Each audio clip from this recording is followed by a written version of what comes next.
the Tonale, so you have a beautiful view while Larry presents. So first of all, I just want to say thank all of you for coming today. I know for some of you guys, you were coming up from Miami, and it was quite a traffic experience. So, as it always is here in the Miami and the Fort Lauderdale area. But so glad you made the trek. And we have a beautiful vehicle today that we're celebrating. There's a couple of people that I want to introduce to you. And I also want to give you a couple of housekeeping items. And one of them is our hashtags, just to make sure we have those right. Anything you post today, we would love for you to make sure you put the hashtag for our brand. And that's pound Alfa Romeo or hashtag Alfa RomeoTonale. If you're going to do a picture of Julia, do hashtag Julia all by itself. And Stelvio will be hashtag Stelvio. And then the handle is Alfa Romeo USA. So that will be your hashtags for today. So let me introduce you to Nick Kappa. This is our PR person for the Alfa Romeo brand. So he'll help you get press materials, he'll answer any questions, he'll help you with interviews with our other guest speaker, which is Larry Dominique. He's head of the Alfa Romeo brand for North America, and so we're so pleased to have him here today. And once he's done presenting, we will have a Q&A, so if you have questions at that time, you can ask them, and we'll be ready to go. So thanks again. We're so glad all of you are here. Larry, take it away. Great. Thank you. Can they hear me yet? Hi, guys. Can you hear me? No. Yes. You can hear me? Okay. So, first of all, welcome. Welcome to the Tonale event here in Miami, associated also with our F1 race and our Alfa Romeo race team. I'm super excited to have the SAMA members here and representing you guys in the southern market.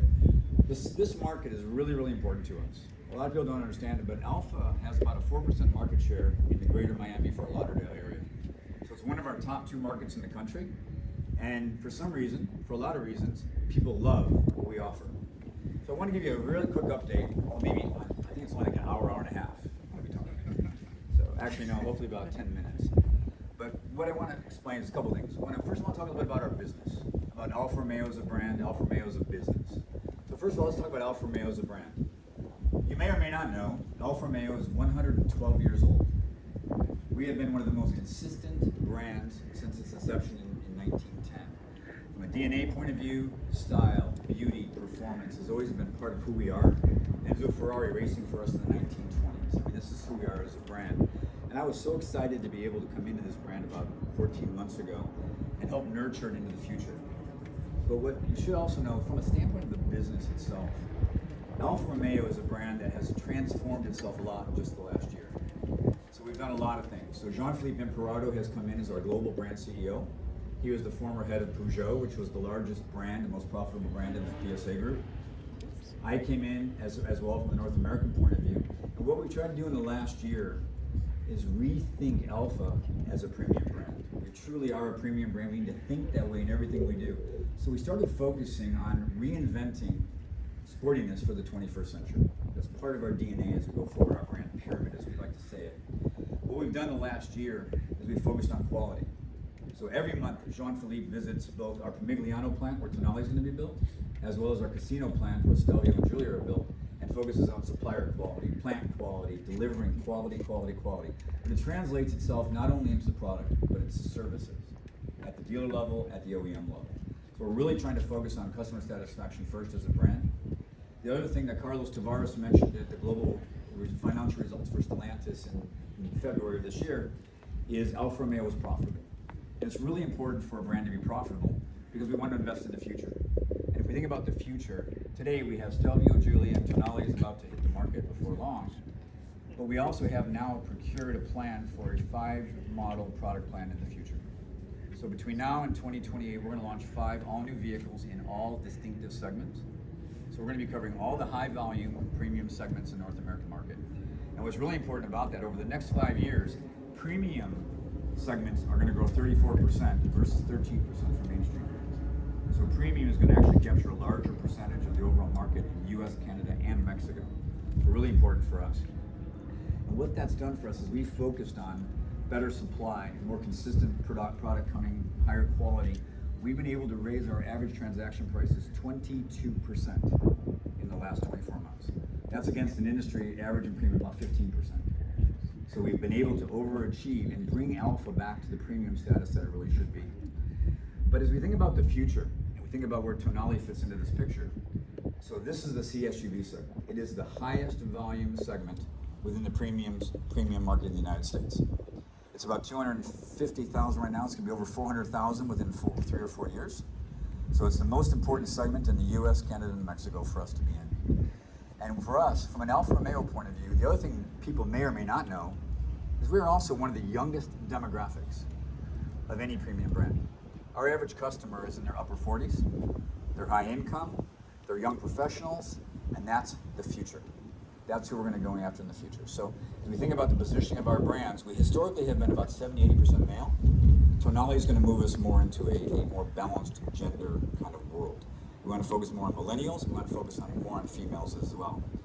But the segment is really important. So let's talk about the product itself. And I know you have press kits. I know you're going to see a lot of information about the vehicle. I'm so glad it's actually a little darker now. When I was at the dealers were here earlier, not only was it 20 degrees hotter, it was really bright sunlight. You couldn't see anything. But when we think about the design of the vehicle, what the first thing I want you to notice is the consistency or the similarity it has to the concept vehicle we showed in Geneva 3 years ago. In all my 38 years in this industry, this is probably one of the best executions of a concept that was shown executed in sheet metal. So really, really important for us. Now from the exterior design, you can see we call it the GT line from front to back of the vehicle. But equally important to me, or very important to me, is our new signature designs. So the headlamp, the tri-lobo design on our front grille, which you all are very familiar with, the Scudetto grille. We have our new 3+3 headlamp design, which is, it's dynamic, it's matrix beam, it's LED, it's adaptable, it has the left turn lane LED projector, and you're gonna see it's very dynamic. It has a welcoming feature and an exiting feature as well. And in the rear, we carry the same 3+3 design across, but we have a continuous sine wave design across the entire rear of the vehicle.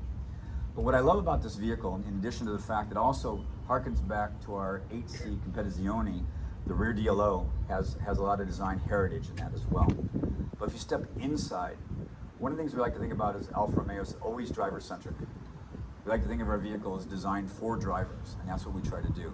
Comfort for passengers, but driver-centric. And this vehicle also delivers on that in spades, including our heritage related to our meter design. Our heritage 2-dial meter design is what's inherent in this new TFT display. Now let's talk about technology. One of the things I think is really important, this is the first Alfa Romeo to really metamorphosize our brand into the future. So it's state-of-the-art from a technology point of view. So inside we have a 12.3-inch TFT fully configurable display, a 10.5-inch, and for the first time Uconnect 5, our award-winning Uconnect 5 system, which I like to refer to as has been alphatized. We added some alpha elements to that as well. We have very unique dynamic interior lighting, 5 different colors, 7 different shades. We have, for the first time, over-the-air updates. We have wireless charging. We have wireless Android Auto, wireless CarPlay. So it's fully embedded, full ADAS suite, L2, hands-on L2 kind of autonomy, 360-degree cameras, semi-assisted parking. So for the first time, a true technologically state-of-the-art Alfa Romeo. Really, really important for us. Now we talk about powertrains and the chassis. This vehicle is going to be only offered in 2 trims and 2 different powertrains in the United States and the North American market. We're going to have a 272 horsepower plug-in hybrid, the first electrified Alfa Romeo, the first step towards our full electrification. So starting in 2025, we'll introduce our first BEV. By the end of 2027, we will no longer sell ICEs as a brand. So a plug-in hybrid is going to be our performance model, 272 horsepower. We have the 1.3-liter engine under the hood, 15.5 kilowatt battery, and 95 kilowatt motor on the back, delivering about 1,844 pound-feet of torque at 0 RPMs. As every other Alfa you can imagine, we have the DNA slug. So you're going to be able to choose dynamic, natural, or the more efficient mode. In the dynamic mode, you have full use of the hybrid system, both motor and electric motor at all times for optimum performance. In the normal mode, or natural mode, it's going to give you more, the car is going to decide more for you what's the right dynamic mode. And in the efficiency mode, you're going to have over 30 miles of pure EV autonomy on a plug-in hybrid. Now, the way we're thinking about the plug-in hybrid, it's not just a CO2 play, it's a performance play. It's our performance model of Tonale. The second powertrain we're going to have is a 2-liter turbo GME, 256 horsepower, 295 pound-feet of torque, and it'll deliver great dynamics, best-in-class base horsepower in segment as well. Now, the chassis itself is important too. McPherson struts all the way around. You know, dual valve shock absorbers on the adaptive suspension. We have frequency selective dampening, which is going to give you much better cornering capability, much better comfort selection depending on what you're doing. But really important in this entire package. We've also focused, as the Alfa should, on weight. An example of that is we went by brake-by-wire. Okay, people say brake-by-wire. Okay, what's brake-by-wire? Brake-by-wire saves 10 pounds in the car. So focus on weight, focus on unsprung mass. The plug-in hybrid has approximately a 52-48 weight balance front to rear. So everything in this vehicle is an Alfa Romeo first, deliver that performance. And what I like about the technology suite in this vehicle is we like to think of our vehicle, Jean-Philippe likes to say, we're not an iPad with a vehicle built around it. The technology we embed into our vehicles are designed to support the driver and the driver experience. And that's what we're going to do in this vehicle. So that's basically where we are from a Tonale point of view. From a trim point of view, we're going to offer 3 trim grades. We're going to offer Sprint, TI, and Veloce. The GME will only be offered in the Sprint and the TI, and the plug-in hybrid will start at the TI, and we'll go to the Veloce level as well. So we're going to launch production in Q4 of this year. The first vehicles will hit our dealers maybe the end of the year, first week of January, and we'll be starting to sell the vehicles in the first quarter of 2023. And then we're going to have our dynamic drive with the media, hopefully about that period of time as well. Although I'm trying really hard to get more vehicles down here into these markets before, so customers can touch them, you guys can see them beforehand. So as we get ready for that, I'm going to go ahead and open it up for a Q&A. Any questions?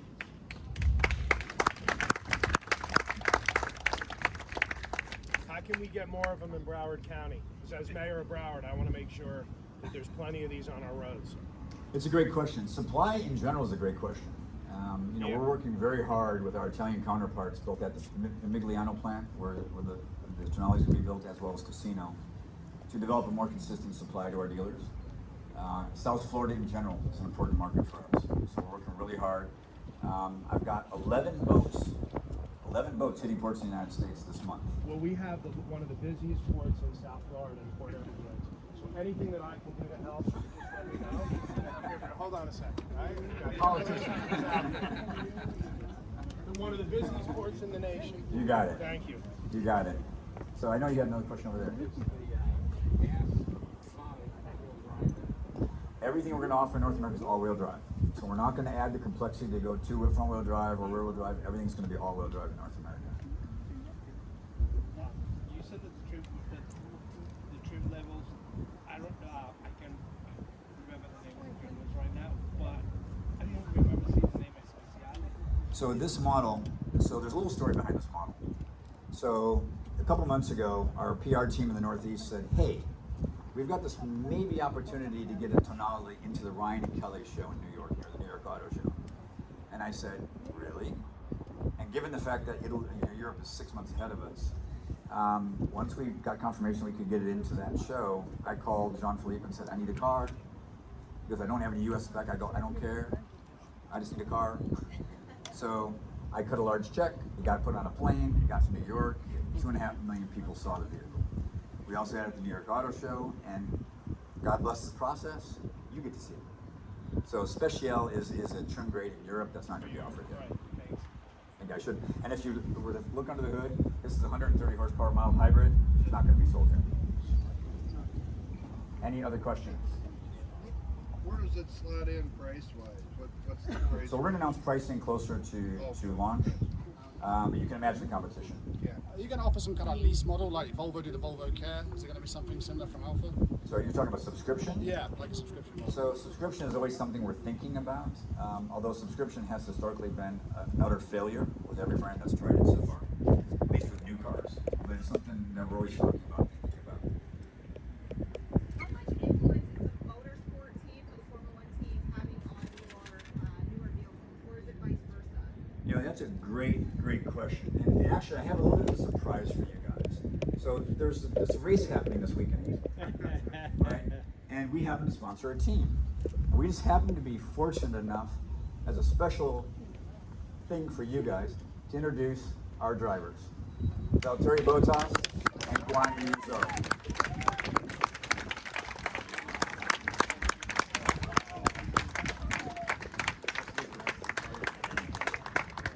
So, gentlemen, the inaugural Miami race, first time ever Miami has a race point for F1. I'm so excited because the growth of F1, interest in F1 in North America is growing so fast. Last year in Austin, highest volume of live people that ever seen the show. But you're in Miami. Have you had a chance to come out to chicken sandwiches or South Beach? Have you had a chance to visit and enjoy Miami at all? For me, actually, I went to the beach. Unfortunately, it's 11:30 and went for a run, so that was pretty hot and warm. But yeah, it was great to see because it's actually my second time in US and first ever time in Miami. So it's great just went through the city and yeah, I haven't tried the sandwich yet, but I tried these huge burgers. I guess it's the first one I want to try, and yeah, it's great. First of all, good evening everyone, and nice to meet you, Larry. I think you're doing a great job over here, and yeah, for me, I've been actually to Miami a couple of times, and this is the first time that I come here to race, which is really cool because as a place I really like it. And yeah, I'm actually staying at the South Beach, so it's yeah, it's nice to be kind of middle of the action, and yeah, plenty of things to do there. Great. So obviously we're so excited about the race coming up this weekend. You guys have done so well so far this year. We're so excited about the potential future of our brand and our race team. So I want to thank you guys, and just as we're obviously all worried about health, we want to just make sure we respect distances, but I wanted to make sure you guys had a chance to meet our drivers.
I didn't taste it. She was like, "Girl, hold on."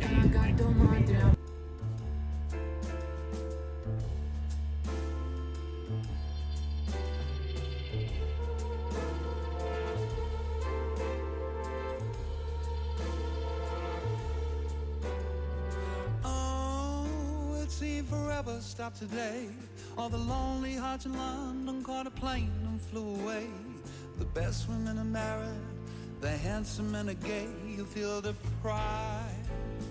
Yeah, are you questioning your size? Is there a tumor in your humor? Are the bags under your eyes? Do you leave dance where you sit? Are you getting on a bit? Will you survive? You must survive when there's no town. A new century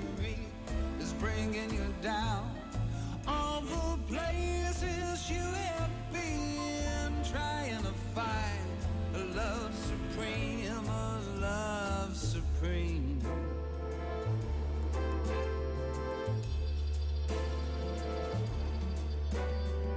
Oh, what are you really looking for? Another partner in your life to abuse and to adore? Is it lovey-dovey stuff, or do you need a bit of rough? Get on your knees. Yeah, turn down the love songs that you hear, 'cause you can't avoid the sentiment that echoes in your ears. Saying love will stop the pain, saying love will kill the fear. Do you believe? You must believe. When there's no love in town, a new century is bringing you down.